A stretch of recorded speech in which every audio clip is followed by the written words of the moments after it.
Yes, baby, let's shake the world. Iceman here, and Iceman has figured out how to do TNT. Now, what do you do with TNT? You blow stuff up. I've built a base under a Twin Peak mountain. I found that was a really nice place, and it's impenetrable. I'll show you that base later. It's brilliant. But I want to blow some stuff up. I want to see if I can actually undermine the entire foundation of this peak and make it crumble to gravity. Let's see how that works out.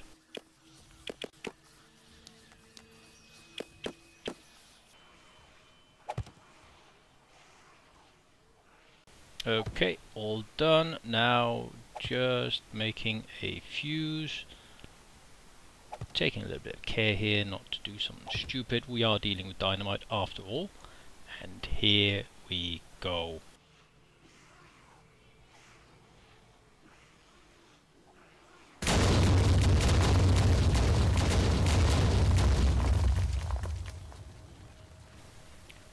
I mean, you can see those mountains, why I'd want to build under them.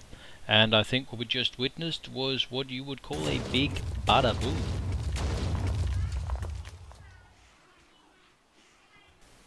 Unfortunately, of course, it didn't have the effect I wanted.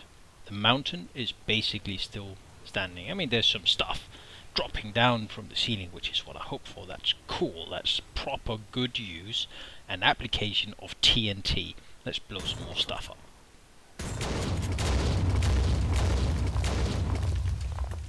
But alas, it didn't do what I wanted it to do. As a whole, it's nice, but the mountain is still standing. That was disappointing. Let's have a look at the base. Under the Twin Peaks, I built my base into the sheer rock face.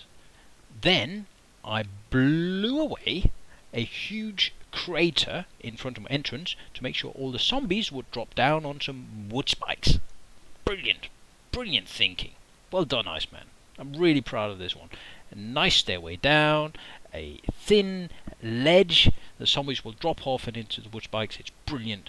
Single steel door. The only scratch it's got is actually from myself hitting it accidentally.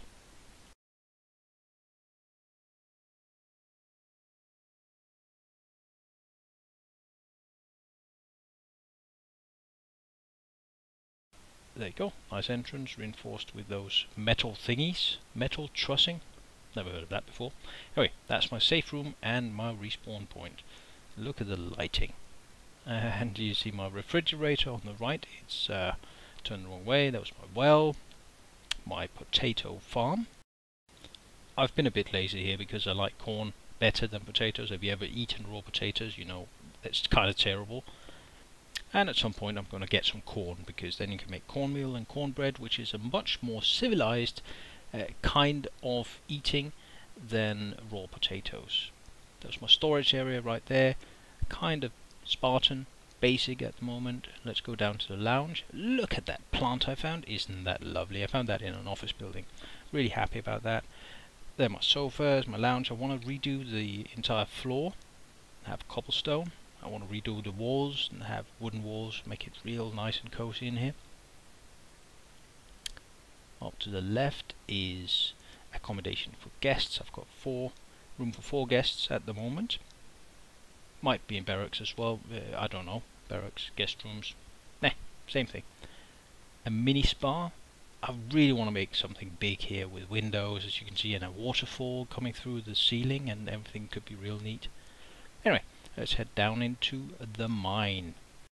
As you can probably tell from the irregular patterns on the ceiling, I've been fracking. I've been mining using dynamite, TNT.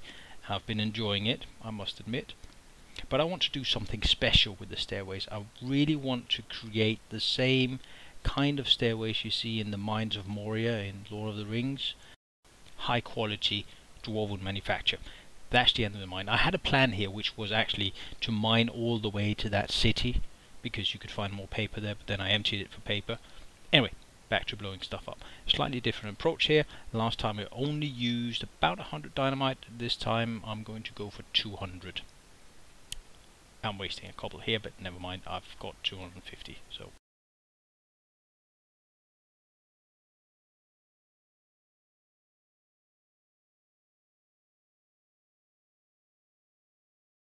I've got Shadow Muppet helping me out, and he will do the honors.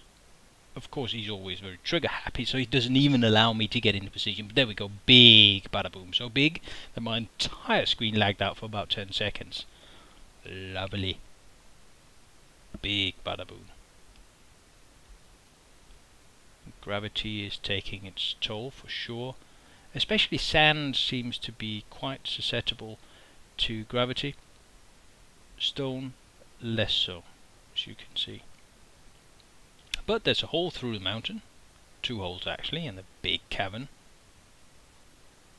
And some cacti. Let's kill them.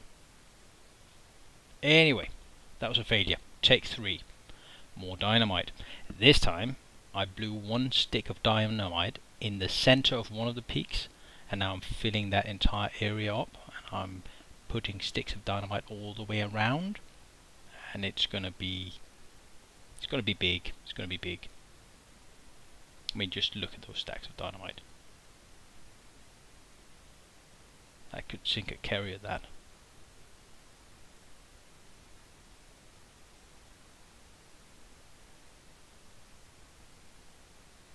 So, for those who don't know, dynamite is created by 7 pieces of paper, 2 gunpowder, and yucca fibers. Yucca fibers you only find through getting yucca plants, which you get in the desert, lots of them, easy to find.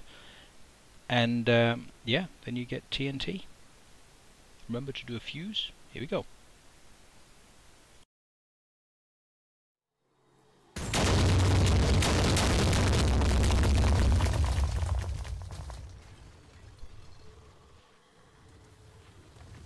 Oh yeah. And lo and behold, we broke gravity. Look at that still. It's broken. It's completely broken. Most of the sand, most of the desert has fallen down. Anyway, I decided to build upwards and then blow some more stuff up. But look what happens. Oh. As soon as I attached something to that big lump of floating rock, it started crumbling. And gravity is now working again. Oh, weird. Let's try and see if we can replicate that. It's getting dark now. Yet, I'm going to take the chance. I'm going to load up a bunch of sticks of dynamite on the second peak. Because of course I've destroyed the first one now. And yeah, I can hear the zombies. And I think I can see the zombies. As you might imagine, at this point, I'm not feeling too comfortable. Shooting a gun and having raging zombies running around you when you've got tons of stacks of dynamite around you, you're gonna have a bad day. And there we are, some zombie went and slapped a stick of dynamite. How stupid is that? Anyway, I am, if anything, persistent, and I wanted to have a look and I wanted to see what damage I'd done, and there we are. The mountain is floating again. It's been a pleasure. Until next time, stay frosty.